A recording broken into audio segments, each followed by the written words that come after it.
tout le monde. Grande est notre joie de vous retrouver encore ce soir. Nous avons suivi de loin la merveilleuse intervention du pasteur Bernard hier et nous avons béni Dieu avec vous. Bénissons ce Dieu qui nous prête encore le mouvement, l'être, la force et qui permet que nous puissions être debout ce soir.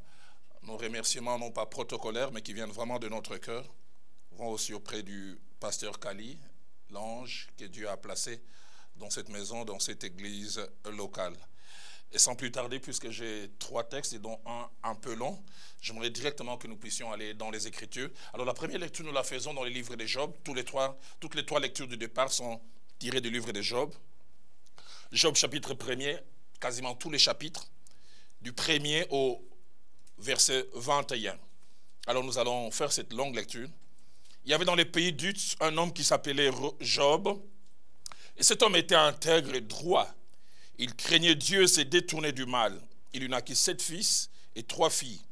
Il possédait 7000 brebis, 3000 chameaux, 500 paires de bœufs, 500 ânesses et un très grand nombre de serviteurs. Et cet homme était le plus considérable de tous les fils de l'Orient. Ses fils allaient les uns chez les autres et donnaient tour à tour un festin. Ils invitaient leurs 3 sœurs à manger et à boire avec eux. Et quand les jours de festin étaient passés, Job appelait et sanctifiait ses fils, puis il s'élevait des bons matins, offrait pour chacun d'eux un holocauste, car Job disait, peut-être, mes fils ont-ils péché, ont-ils offensé Dieu dans leur cœur? C'est ainsi que Job avait coutume d'agir.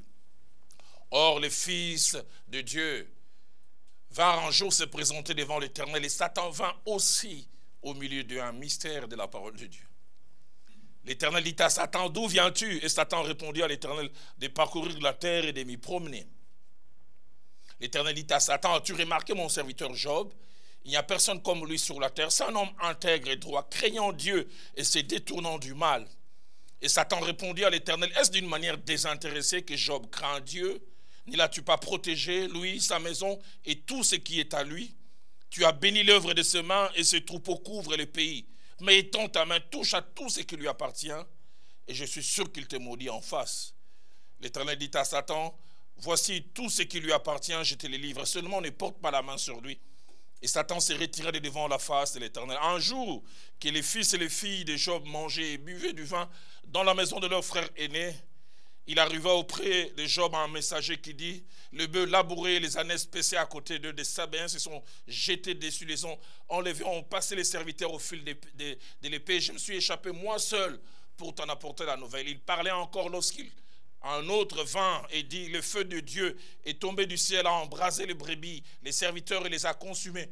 Et je me suis échappé moi seul pour t'en apporter la nouvelle. Il parlait encore lorsqu'un autre vint et dit, des Chaldéens formés en 3 bandes se sont jetés sur les chameaux, les ont enlevés, ont passé les serviteurs au fil de l'épée, et je me suis échappé moi seul pour t'en apporter. Et il parlait encore, pauvre Job.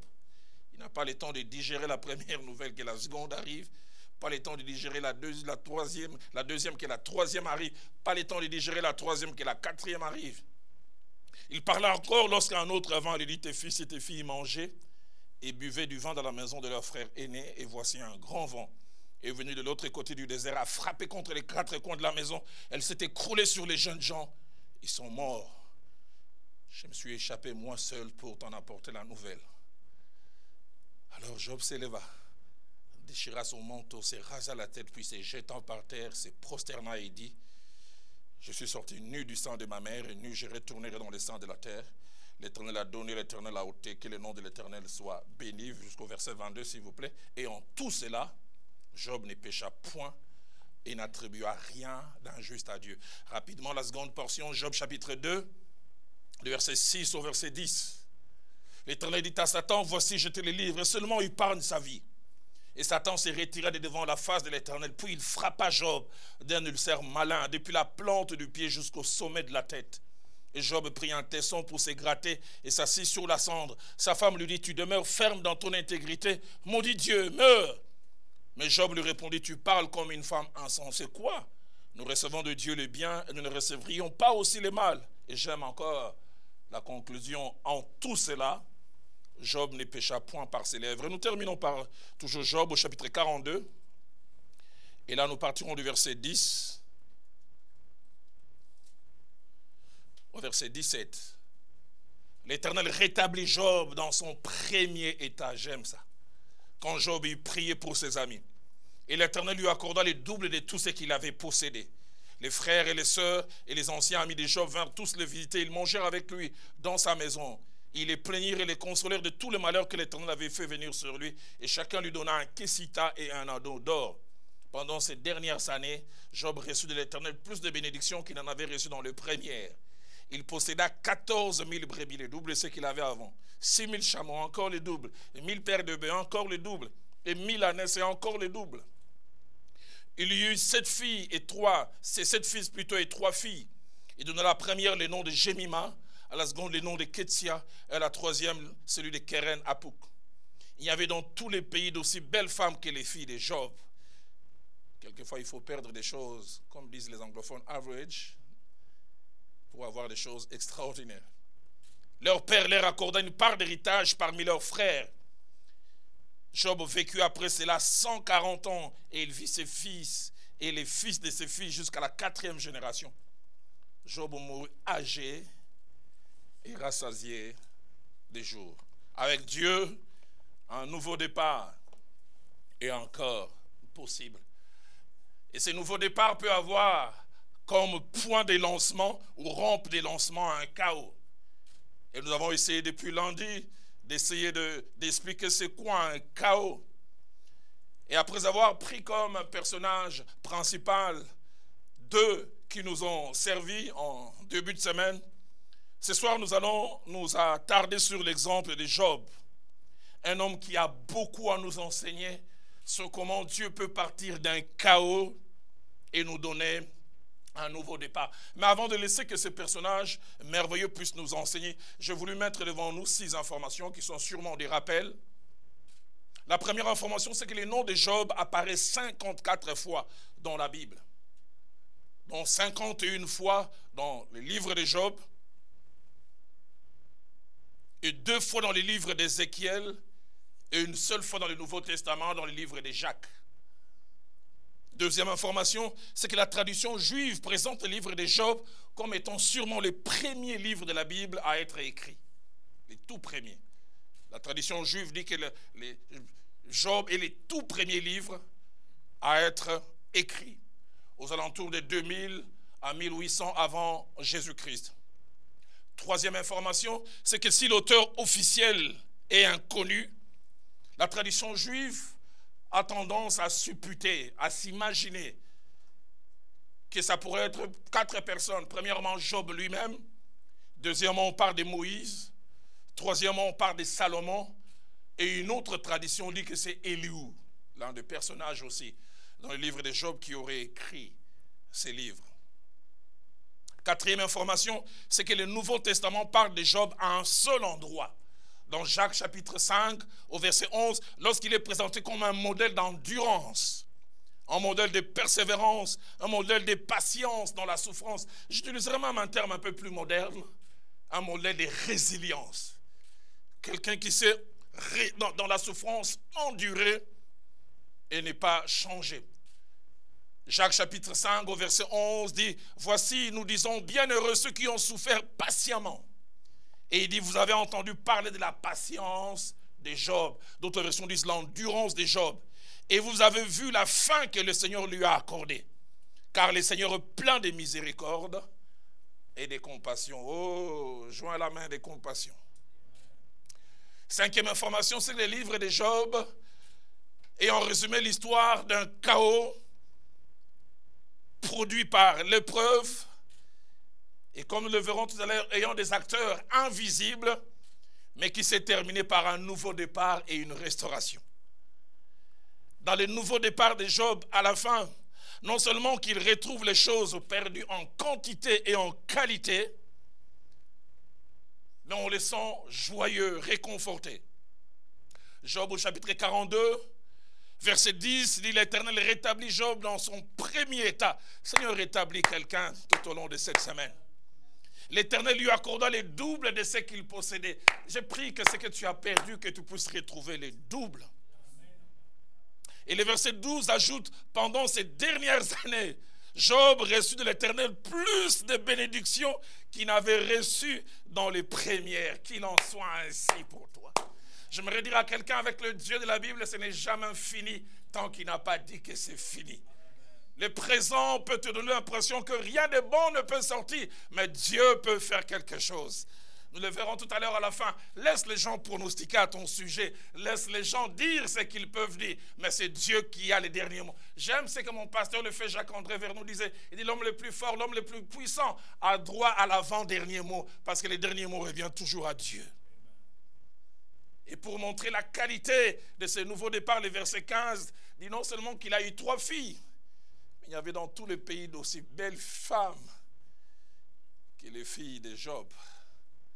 Il a fallu effacer les filles qui étaient un peu au brouillon pour en faire d'autres qui sont au propre. Quand Dieu fait un nouveau départ, c'est toujours glorieux, c'est toujours merveilleux. Et 6e information, c'est que le message central du livre de Job est double. Premièrement, c'est qu'avec Dieu, quels que soient les chaos ou la déchéance, un nouveau départ est toujours possible. Ça, c'est le premier message et le message central du livre de Job. Quels que soient les chaos. Je ne sais pas les degrés de ton chaos, la longueur, la hauteur, la profondeur. Quels que soient les chaos que tu peux connaître. Un nouveau départ avec Dieu est possible. Et deuxième message principal du livre de Job, c'est la nécessité d'avoir et de conserver la foi, quels que soient les niveaux des épreuves. Quels que soient les niveaux des épreuves. J'aimerais dire à quelqu'un, dans ton chaos, personne n'aura la foi à ta place. Tu n'es même pas appelé à emprunter la foi de quelqu'un d'autre, c'est ta foi qui fera la différence. C'est pour ça que j'ai toujours trouvé Job, j'ai dit, mais ce monsieur devait être un extraterrestre. Au beau milieu de son chaos, dans Job chapitre 19, verset 25 jusqu'au verset 27, et l'on dit même, c'est ça les points centraux du livre de Job. Au beau milieu de son chaos, il a tout perdu. Il a même perdu la santé. Il s'élève, il dit des choses qu'il sait. Il sait non pas intellectuellement, mais il sait par l'esprit. Il dit, je sais, un, que mon Rédempteur est vivant. Et deux, je sais qu'il s'élèvera les derniers. Et puis il a terminé en disant, mes yeux les verront, pas ceux d'un autre. Je prie, quels que soient les chaos, que tu ne lâches rien. Et si ce récit a comme finalité de nous montrer comment Dieu peut stopper, arrêter les chaos pour produire quelque chose de meilleur, il y a 2 leçons principales et cachées que ce récit contient et que je voudrais partager avec vous ce soir. La première grande leçon que ce récit nous enseigne, c'est qu'il y a un monde spirituel qui existe et qui influence les cours des événements. Il y a un monde spirituel qui existe et qui influence quelquefois, je préfère insister sur les quelquefois, les cours des événements. Les 2 premiers chapitres du livre de Job nous montrent chaque fois comme des séquences. Premièrement, il y a des échanges entre Dieu et les fils de Dieu et étrange Satan. Je ne sais pas comment il a audience de temps en temps à ce niveau-là, mais c'est la Bible qui en parle. Ce sont des mystères bibliques. Et deuxième, chaque fois dans deuxième séquence, c'est que des décisions sont prises concernant Job sans que lui sache. J'aime beaucoup l'un de mes confrères dans le ministère, le pasteur de la Borne à Matadi, merveilleux enseignant, pasteur Maurice Mouéou. Il prêchait un jour, il disait, dans l'histoire de Job, la réalité se passe au ciel, mais les suppositions sont sur terre. Et vous savez, dans l'histoire de Job, l'avantage, c'est que quand nous lisons, nous avons la topographie complète. Nous voyons la partie céleste et la partie terrestre. Job ne voyait pas la partie céleste. Lui, il ne vivait que la partie terrestre. Des décisions sont prises les concernant, mais lui, il ne sait rien. Et troisième séquence, c'est chaque fois, c'est que des effets se produisent dans les visibles. Il y a des choses que nous vivons dans les visibles, mais tout est bouqueté, tout est décidé quelque part dans le spirituel. Tu ne sais pas qui te combat. Tu vas dire, tu lui présentes une demande de travail, j'ai l'honneur, 8 fois on te dit, nous avons les regrets. Tu ne sais pas que c'est au-dessus d'un arbre en Guidinga, frontière entre le Congo central et l'Angola. des gens se retrouvent au-dessus d'un arbre tout nus. Chef, il est tribaliste. Il a vu mon nom, c'est Chichi, Kaka. Rien de tout cela. Il y a quelque chose de spirituel. J'aimerais vraiment insister à ce niveau. Job, il ignorait tout l'aspect spirituel. Job ne voyait que l'aspect terrestre et visible. C'est pourquoi j'aimerais dire à quelqu'un, tout ce que nous voyons n'est pas tout ce qu'il y a. Tout ne s'arrête pas au visible. Et ce récit de Job insiste sur cela. Ça nous montre premièrement, tout ne se limite pas à ce que nous voyons. Tout ne se limite pas au matériel. Il y a un monde spirituel. Et deuxième chose, c'est qu'il y a interaction entre le monde spirituel et le monde physique. Certaines fois, des choses qui arrivent dans le monde physique, matériel, palpable, ont comme point de départ le monde spirituel. C'est pourquoi l'apôtre Paul, écrivant à ses contemporains, dira dans Éphésiens chapitre 6, au verset 12, il dit, car nous n'avons pas à lutter contre la chair et le sang. Ça c'est Louis II. Quand nous remontons vraiment la plupart des textes originaux, on dit, nous n'avons pas à lutter seulement. C'est la vraie traduction. Nous n'avons pas à lutter seulement contre la chair et le sang, mais contre les dominations. Savez-vous que les dominations existent? Contre les autorités, contre les princes de ce monde des ténèbres, contre les esprits méchants dans le lieu céleste. J'aime beaucoup la version parole de vie. La version parole de vie dit ceci. Non, ce n'est pas contre des êtres humains que nous devons lutter, mais contre des forces très puissantes qui ont autorité et pouvoir. Nous devons lutter contre les pouvoirs qui dirigent le monde de la nuit. Ah bon, il y a un monde de la nuit. Contre les esprits mauvais qui habitent entre les ciels et la terre. Je ne veux pas forcément dire que tout s'explique ainsi. Je dirigeais la jeunesse de là-bas dans l'époque, une jeune fille jolie, 24-26 ans, 4 expériences, où chaque fois elle est fiancée, à quelques jours, 1 mois avant qu'on vienne verser la dot et aller au stade final, les garçons changent d'avis. Alors tous ceux qui sont cérébrales, cartésiens, ils utiliseront un mot savant, coïncidence. 4 fois. C'est pour ça que nous avons dit il y a quelques jours, au jour du bonheur, réjouis-toi. Mon jour du malheur, réfléchis. Jusqu'à ce qu'on se retrouve un samedi à une réunion de la jeunesse, alors que l'Esprit de Dieu était en train d'agir. Quelqu'un de nous a une parole de connaissance. Il dit, voilà, tu as connu ça, 4 fois, ça n'a pas marché. C'est dû à des forces spirituelles. Et le nom même de l'Esprit était donné, toi, Esprit qui domine. Je vois la jeune fille tomber, belle comme la lune. Quand elle est tombée, c'est une voix d'homme. Et commençait à fonctionner quasiment comme une sorte de chimpanzé. Ah, je regardais, je dis, waouh. Quand on a commencé à chasser l'Esprit, l'Esprit a dit non seulement que c'est moi qui la domine, mais c'est moi qui suis son Père. J'oublie pas comment, c'était tellement assez gênant. On l'a amené de côté, on a eu à faire la délivrance, c'était terrible. Et là, l'Esprit a fait sortir des secrets que même la petite fille ne connaissait pas. Ils sont nés à 2 en famille, son frère qui a, je pense, 10 à 12 ans avant, et maman n'avait plus d'enfants. Et maman n'arrivant plus à avoir d'enfants, est allée chercher un féticheur. J'oublie jamais à Yolo.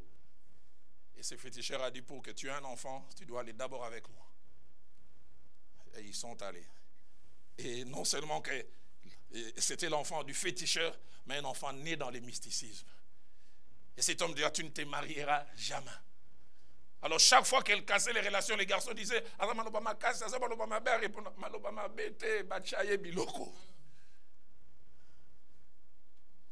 elle n'arrive pas à expliquer comment ça s'arrête. Nous n'avons pas seulement à lutter contre la chair et le sang, contre les puissances et les dominations.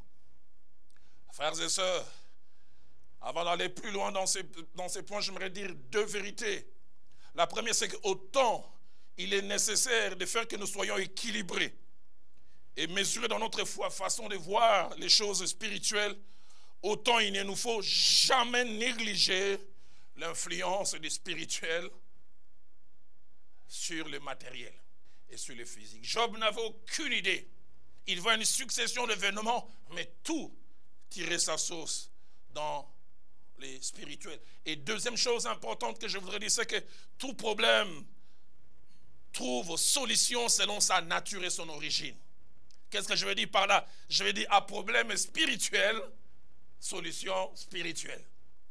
Si le problème a une origine spirituelle et toi tu te bats dans le matériel, tu ne trouveras pas de solution. Un enfant peut avoir un mauvais comportement. Tu as seulement l'impression, ça c'est l'adolescence. Des fois ce n'est pas seulement l'adolescence, il y a une force derrière. Un mari qui commence à se comporter d'une certaine manière, non, c'est ce qu'on appelle les démons du midi. Il a 50 ans, au milieu de l'âge. Des fois c'est bien au-delà de cela. Il est allé au travail. L'assistante là lui a fait manger je ne sais quoi, qui vient de je ne sais où. Et tout change.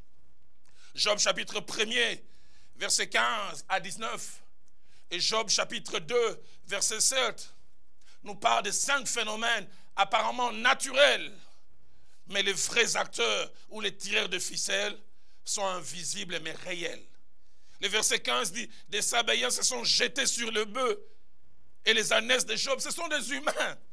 On a vu où sont les esprits. Ce sont des Sabéens, des voisins qui habitent ici. Mais ceux qui ne savaient pas, derrière les Sabéens, il y avait une force. Une force. Apparemment, ce sont des humains qui se sont déplacés d'eux-mêmes. Verset 16 dit, un élément naturel, le feu est tombé du ciel, a embrasé les brebis. Vous aussi, vous voyez les diables partout. Alors que derrière ce feu, il y avait une main spirituelle. J'insiste, je ne dis pas que derrière tout, on doit avoir le spirituel, mais combien nous avons besoin du discernement. Verset 17, des Chaldéens formés en 3 bandes se sont jetés sur des chameaux. Verset 19, un grand vent, mon pépé. Un grand vent, venu du côté du désert qui frappa la maison. Et les 10 enfants de Job qui meurent, on dira, c'est l'élément naturel.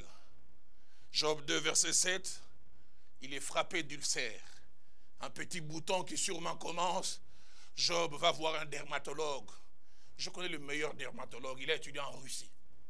Spécialiste, et ça, il rate pas. Tu fais tout ce qu'il va, rien ne marche. Pourquoi? Parce que le problème est spirituel.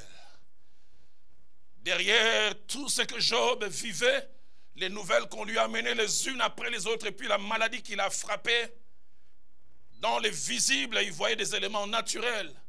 Mais il y avait un acteur silencieux, mais réel. Job chapitre 1er, verset 12, nous montre que Satan s'est retiré de devant Dieu avec l'intention de faire du mal. Mais Job chapitre 2 verset 7 le dit encore mieux.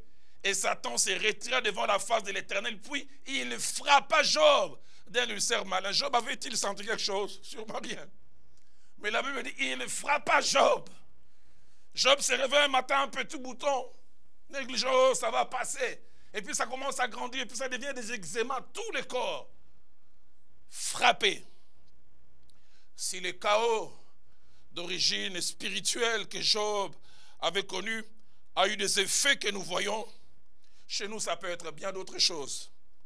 La maladie qui nous frappe, un problème de santé. Luc chapitre 13, verset 11, nous parle de cette femme. On dit, voici cette femme était possédée d'un esprit qui la rendait infirme depuis 18 ans. Infirmité, problème physique dans les somas, dans les corps, mais origine spirituelle. Et j'insiste encore pour être équilibré. Je ne dis pas que toute infirmité est d'origine diabolique. Je ne dis pas que tout problème de santé est d'origine diabolique. Deuxièmement, ça peut avoir la forme de l'influence sur les comportements. En Chronique chapitre 21, au verset 1er, la Bible dit, Satan s'éleva contre Israël et il excita David à faire les dénombrements. Ce n'est pas une possession, c'est une oppression. On voit simplement David se mettre à faire quelque chose. Job est étonné, mais David doit connaître la loi de Dieu. Pourquoi il fait ça? Une force spirituelle qui pousse à agir d'une certaine manière. Marc chapitre 5, du premier verset au verset 5e, parle de cet homme qui était devenu fou et qui habitait les sépulcres. Pas bel endroit pour aller habiter. Mais des esprits influencer son comportement. Pas de pudeur, il était nu. Troisième effet que les choses spirituelles peuvent avoir, c'est la malédiction. Rien ne marche. Dans Marc chapitre 11, versets 20 à 21, Jésus-Christ prononce simplement une parole. Il maudit les figuiers. Il passe avec ses disciples. Il revient le lendemain, la Bible dit, les disciples regardaient et les figuiers avaient séché jusqu'à la racine. Et ils étaient étonnés. Un phénomène que les botanistes et les autres disent, ça peut prendre des mois. Mais là, en 24 heures, incapable de produire. Ça peut aussi prendre la forme des incompréhensions dans les relations. Combien de fois il y a des agissements que nous voulons simplement avoir comme explication les naturels alors qu'il y a quelque chose de spirituel derrière. Luc chapitre 22, verset 3, Judas décide de trahir le maître, il devient mauvais. Mais ce que les gens ne savaient pas, la Bible dit, Satan entre en lui. Est-ce que les gens ont vu entrer? Non. Et subitement, cet homme qui était disciple de Christ, qui aimait aussi, commence à vouloir coûte que coûte à les détruire. 1 Samuel 18, verset 10 à 11. Il n'y avait pas de mauvais esprits qui saisissaient Saül. Et dès que ces esprits mauvais saisissaient Saül, il commençait à vouloir tuer David avec une lance. Avant, il était gentil. Tant que cet esprit ne le saisissait pas, il était bien. Mais dès que ça les saisissait, il commençait à avoir un certain comportement. J'insiste, les spirituels, ça a de l'effet et des fois un effet qu'on ne peut jamais imaginer. Il y a trois choses que j'aimerais dire avant de clore ces points et toucher la deuxième leçon. C'est que la première, c'est que les vrais enfants de Dieu sont gardés, ont une protection assurée. Les vrais enfants de Dieu. Quand je dis vrais enfants de Dieu, je ne dis pas les venants à l'église. On peut être venant à l'église et être un vrai enfant de Dieu. Ils sont gardés et protégés. La preuve dans Job chapitre 1er verset 10, lorsque Satan vient converser avec l'Éternel, lui-même déclare ceci. Écoutez ce qu'il dit. N'as-tu pas protégé Job, lui, sa maison et tout ce qui lui appartient? Qu'est-ce que ça suppose? Ça suppose que j'ai essayé de l'attaquer plusieurs fois, mais je n'arrivais pas. C'est toi qui les protèges. N'as-tu pas protégé Job, lui, sa maison et tout ce qui lui appartient? La version française courant en parle mieux.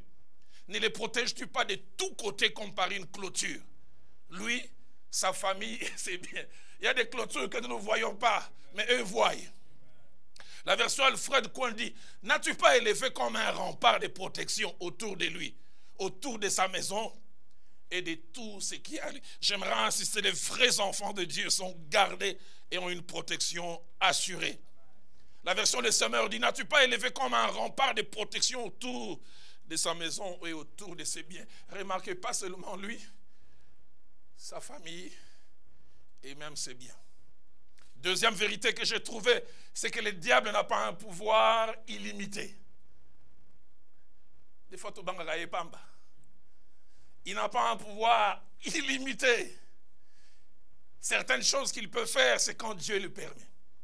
Lui-même dit, ne l'as-tu pas protégé? Et il a pu toucher Job, quand dans Job, chapitre 1, verset 12, la Bible dit, l'Éternel dit à Satan, voici ce qui lui appartient, je te les livre.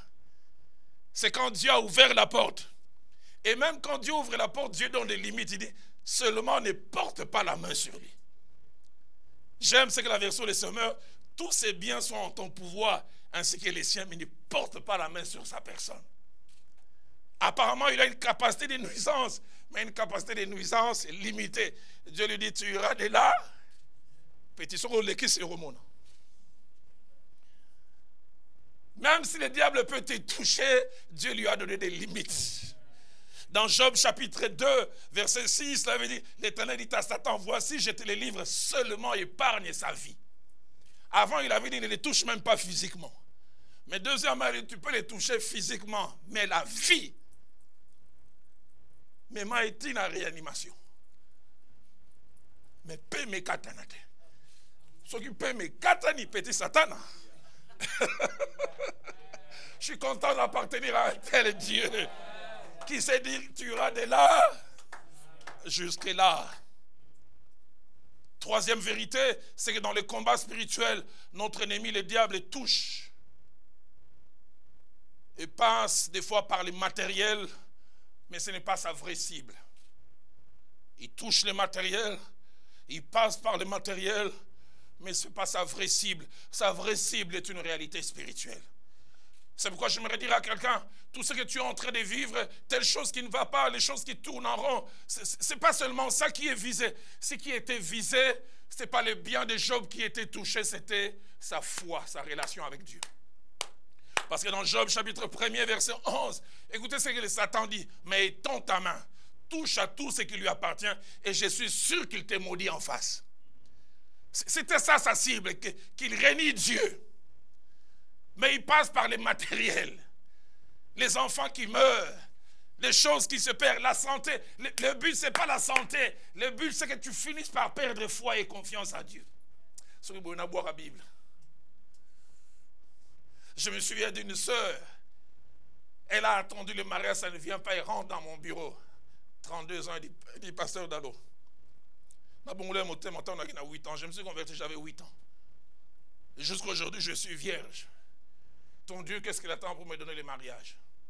Il donne moi de janvier. On a pu été juillet. Si c'était juillet, ça allait le retard au monde.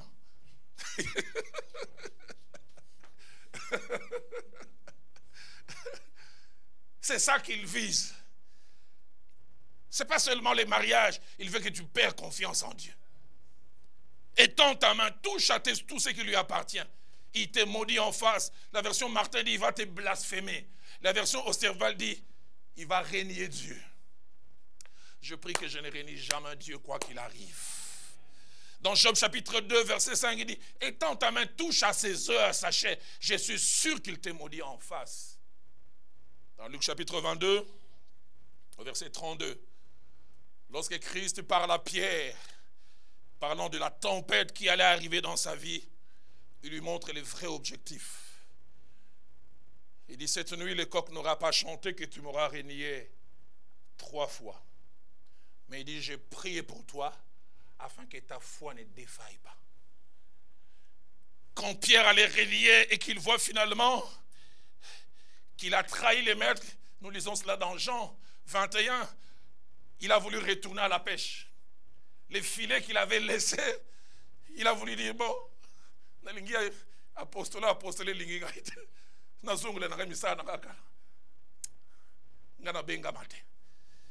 Mais j'ai prié pour que ta foi ne défaille pas. Je prie que ta foi ne défaille point. Je ne sais pas par quoi tu passes. Continue à aimer Dieu. Continue à venir à l'église. Continue à servir Dieu. Continue à l'école du dimanche. Continue à la chorale. Continue au protocole. Que ta foi ne défaille point. Que ta foi ne défaille point. J'aimerais te dire en lingala comme un vrai Quinois. Bitumbo nyon sozo connaître. Nzamba betela ki au gazon à Satan. Job ne comprenait rien. Nzamba epsi Satan petit on a petit nangai. Pire mutu nangai. Beta. Arwanga nanga jamais. Tout ce que tu es en train de connaître c'est à cause de ça. C'est pour ça que j'aimerais dire que ça nzambe sonite. Ça c'est moi, j'ai une imagination très très fertile, c'est ma faute. À la fin, quand Job a eu à vaincre, j'imagine Dieu s'est retourné vers Satan et lui a mis ça. Kakabouche. Je prie que tu donnes à Dieu la force de dire à Satan. Empêche-le d'avoir ceci, empêche-le, il te maudira en face, il ne te maudit pas.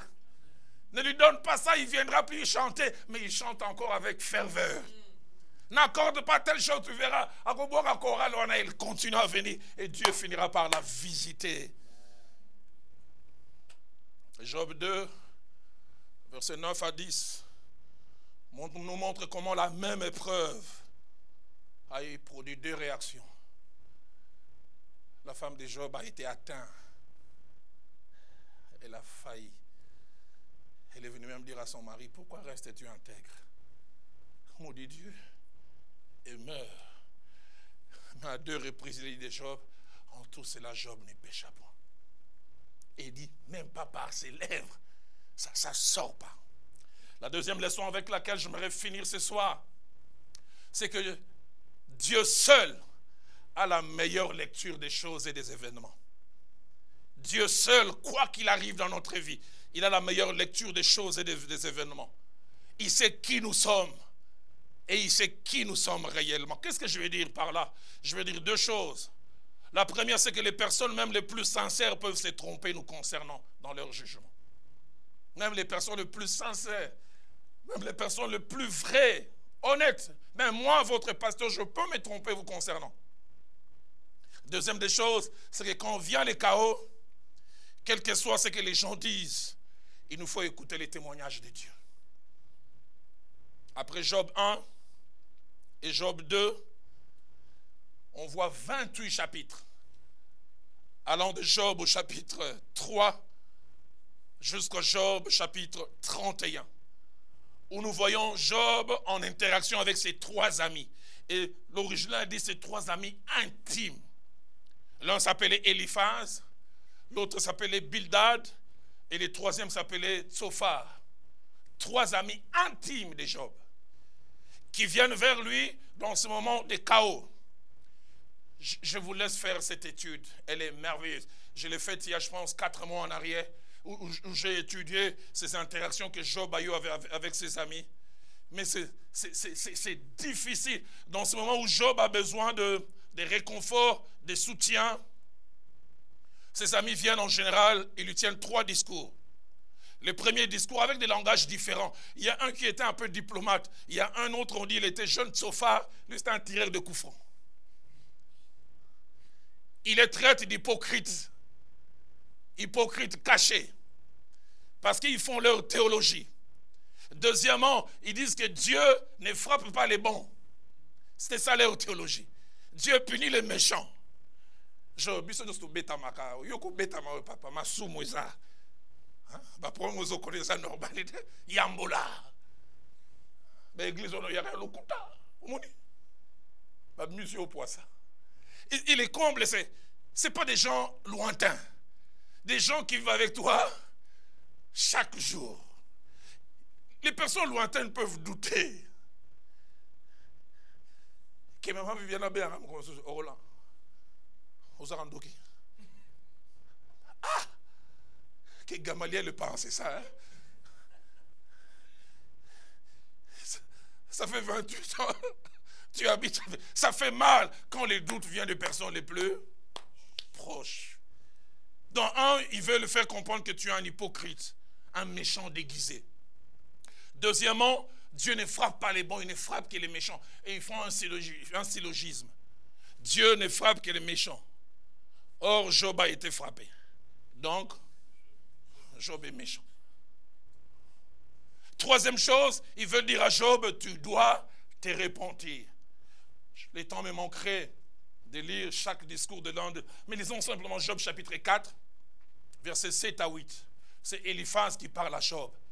Il dit, cherche dans ton souvenir, quel est l'innocent qui a péri? Quels sont les justes qui ont été exterminés? Job, mutamana munilizamba beta. Soulizamba fiakuliu. Mabe bombana. Hypocrite. Chor, osobombana na kimosanto. Il dit, pour moi, je l'ai vu.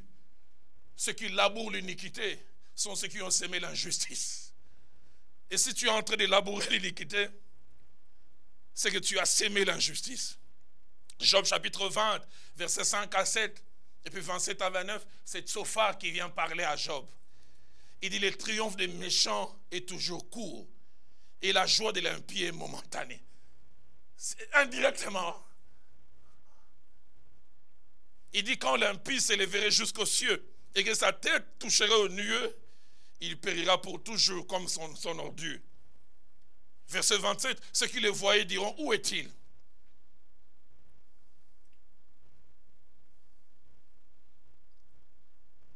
Ils veulent faire croire à Job qu'il n'est pas celui qu'il prétend être. C'est pour cela, avant de conclure, notez ces 5 vérités.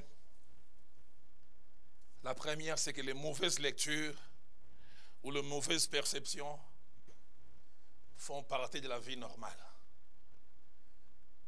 J'ai 56 ans de vie, 36 ans dans la foi, 33 ans dans le ministère, 29 ans maintenant dans le ministère pastoral. Ah, j'ai vu des gens me coller des étiquettes. Suffisamment longtemps, les mauvaises lectures, vous les rencontrez. Les mauvaises perceptions. Deuxième vérité que j'aimerais dire, c'est que les mauvaises lectures font mal. Ça fait mal d'être innocent et d'être traité de coupable. Ça fait mal d'être un bon et on vous colle l'iniquité. Tu sais que tu n'es pas ça, mais on t'école. Et surtout quand ceux qui t'écolent ont des moyens. Ceux qui ont les mensonges ont des lances-voix. Et toi qui as la vérité, tu n'as que la voix naturelle.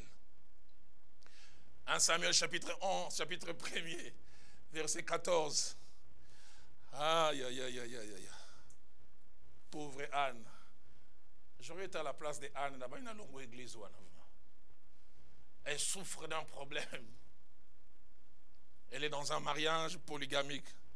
Elle cherche des enfants, ça n'arrive pas, mais sa rivale a des enfants. Et sa rivale commence à la mortifier. Elle va au temple pour prier. Elle fait une prière non conventionnelle. Parce que quand on a des problèmes non conventionnels, on fait des prières non conventionnelles. La veille dit, elle priait, seule sa bouche bougeait, remuait, mais la voix ne sortait pas. Et on s'imagine, il avait tellement de problèmes, il n'avait pas eu le temps de faire un chignon, de bien se préparer, de bien arranger son visage. Il avait sûrement des visiteurs aux yeux bapotis. Elle est allée au temple. Et elle commence à faire des prières aussi non conventionnelles. Les sacrificateurs voient seulement une femme.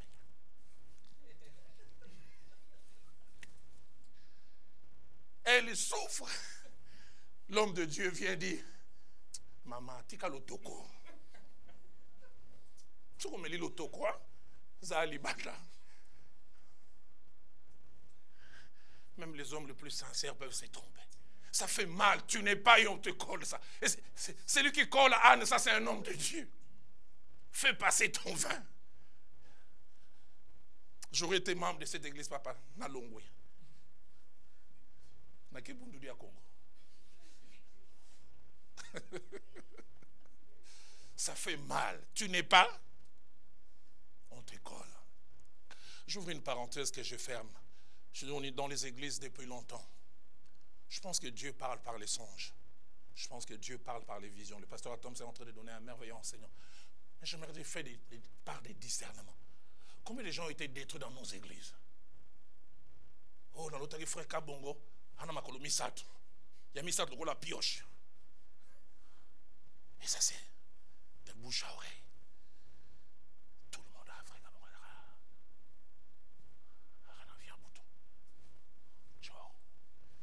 Qui des gens qui ont collé la sorcellerie à cause de ton rêve?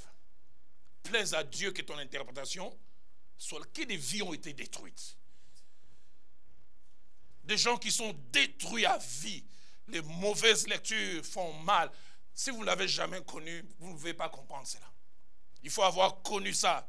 1 Samuel 17, verset 28. David, il a subi une mauvaise lecture de la part de son propre frère. Il vient sur les champs de bataille. Son père l'a envoyé en commissionnaire. Quand il arrive, Eliab le voit, il dit, je connais la malice de ton cœur. Je connais la malice de ton cœur. Une autre version dit, petit prétentieux, orgueilleux depuis longtemps. Ce n'est pas pour venir faire la commission, c'est pour autre chose. Ouf. Mais j'aime la réaction de David. Ma Bible a dit, David s'est détourné de lui. Jésus-Christ a connu une mauvaise lecture. Jean chapitre 10, verset 20. Il est en train de prêcher, la Bible dit, on dit, il a un démon, il est fou. D'autres ont dit même, il a un samaritain. Jean chapitre 7, verset 12, dit, il égare la foule. C'est pas quoi c'est là, Makam. Actes des Apôtres, chapitre 24, verset 5, parlant de l'apôtre Paul. Il est en train de prêcher. On loue le service d'un orateur qui dit, c'est une peste. Troisième vérité, c'est que l'homme et la femme matures, remplis de l'Esprit de Dieu, il sait bien vivre avec les mauvaises perceptions. J'aimerais insister sur cela. L'homme et la femme matures, remplis de l'Esprit de Dieu. Et quand je dis de l'Esprit de Dieu, j'aimerais plutôt dire des fruits de l'Esprit. Il sait vivre avec les mauvaises lectures. Et Job a vécu avec ça. Ses propres amis, Eliphaz, Tsophar, Bildad, les traitent des choses qu'il ne comprend pas, de telle sorte qu'il dira à l'un d'eux, il dit même quand quelqu'un abandonnerait la foi, n'a-t-il pas droit à la compassion? Il sait vivre avec ça. C'est pourquoi j'aime dans 2 Corinthiens chapitre 6, versets 7 à 8, quand l'apôtre Paul dit, nous nous rendons recommandables à tous. Il est dans la bonne comme dans la mauvaise réputation. Et j'aime quand il ajoute, étant regardé comme imposteur, quoique véridique. Il y aura des moments où vous êtes véridique, les gens vous collent l'imposture. Mais si vous êtes mature, vous dites, je sais qui je suis, Dieu sait qui je suis, et c'est le plus important. J'ai appris avec les années à ne jamais courir derrière l'unanimité. Dans tout ce que j'ai fait, je sais qu'il y a des gens qui vont aimer et d'autres qui ne vont pas aimer. Auparavant, j'ai souffert. Je voulais des fois faire changer la vie de tout le monde. J'ai appris à des gens quoi que je fasse. Jamais. Jakoko. Quoi que tu fasses, tu prêches bien, l'esprit agit. Il a un problème de grammaire. C'était bien, mais Jésus, Nazassir. Qui bien. Il ne se parle pas diction. Laisse-les. Un homme de Dieu avait dit les chiens à bois. La caravane passe et puis il a ajouté la caravane en passant peut écraser les chiens. Quatrième et avant-dernière chose, c'est qu'il y a des moments où le Dieu de la Bible qui a la meilleure perception, la meilleure lecture des événements, fait deux choses. La première, il s'était. Il laisse ceux qui ont la fausseté parler. Et deuxièmement, il ne fait rien pour arrêter ceux qui ont la fausseté. Pourquoi fait-il cela? Les commentateurs disent que les amis de Job ont pris entre 2 à 3 ans où ils venaient accabler Job. Dieu parle. Montre-leur que je ne suis pas ce que tu as dit. Et cinquième chose, c'est là où j'ai fini ce soir, c'est qu'il y a des moments où le Dieu qui sait et qui a la meilleure lecture des choses décide de faire des choses pour que les gens changent d'avis. Des fois, il ne parle pas. Il fait simplement. Dans Job 42, versets 7 à 12, l'Éternel fait 5 choses. Premièrement, il blâme et il reprend les amis de Job. Il les blâme. Et deuxièmement, il oblige les 3 amis de Job à s'humilier devant lui. On lui offrit chacun un holocauste. Et troisièmement, il demande à Job de prier pour chacun d'eux en sollicitant le pardon de sa part. Et quatrièmement, Dieu montre qu'il était avec Job en les rétablissant. Et je m'imagine combien tous ceux qui lui avaient prêté des choses, qui avaient fait une mauvaise lecture, sont restés bouche bée quand Dieu leur a dit, allez vous agenouiller devant Job. Job est mon serviteur, je l'aime. Mais cinquièmement, Dieu a donné un nouveau départ à Job. Et quand Dieu a donné un nouveau départ à Job, les temps me manqueraient pour rester longtemps. Quand Job a son premier enfant, il l'appelle Jemima. Jemima en hébreu, la première signification c'est colombe ou comme la colombe. Mais la vraie signification que les Juifs donnent, c'est 2 significations. Jemima veut dire les jours d'après. Les jours d'après, les jours suivants. J'aimerais dire à quelqu'un dans ce que tu connais, il y a un jour suivant. Mais Jemima aussi veut dire un jour nouveau. Un nouveau départ. J'aimerais dire à quelqu'un, tu auras un jour nouveau. Tu auras un nouveau départ. C'est pourquoi alors que j'invite notre merveilleuse chorale à venir nous conduire durant ces quelques 5-7 minutes de prière. J'aimerais nous lancer un défi, vous qui nous suivez au travers de ces moyens. Permettez que nous puissions récupérer les quelques 5 minutes que nous avons perdues tout à l'heure. Parce qu'à un tel message, si nous ne passons pas un bon moment dans la prière, on aura manqué quelque chose. Il est possible que comme Job, qui a connu un chaos, une déchéance due à des forces spirituelles, il est possible que comme lui, vous désirez aussi que Dieu intervienne pour vous. Il est possible que comme Job, les gens ont fait une mauvaise lecture de vous. Les gens ont pronostiqué vous concernant. Ils ont dit que rien de bon ne va sortir. Ils ont dit voilà, Dieu l'a frappé. Dieu l'a frappé. Rien de bon ne va sortir. Et que vous désirez comme pour Job, que Dieu fasse pour vous. Mais j'aimerais dire, Dieu n'arrête jamais les chaos de tout le monde. Dieu arrête les chaos de ceux qui remplissent certaines conditions. 4. La première condition que Job aussi remplissait, Job est en alliance avec Dieu. Si vous voulez que Dieu fasse avec vous comme il a fait pour Job, amenant même ceux qui avaient fait la mauvaise lecture à s'agenouiller, êtes-vous en alliance avec Dieu? Et ce soir, vous pouvez être en alliance avec Dieu en acceptant Christ comme Seigneur et Sauveur. Mais deuxième condition que Job remplissait, c'est que Job faisait la joie de Dieu. Par une qualité de vie. Job chapitre 1er verset 6 et Job chapitre 2 verset 3. Chaque fois que les diables et ses acolytes se sont présentés, Dieu a dit, as-tu vu mon serviteur Job? Il n'y a personne d'intègre comme le craignant Dieu. Est-ce que vous faites la joie de Dieu? Si vous faites la joie de Dieu, quel que soit ce que vous vivez, quelle que soit la mauvaise lecture, Dieu finira par vous justifier. Troisième chose que Job remplissait comme condition, c'est que Job était un homme de foi, malgré les chaos.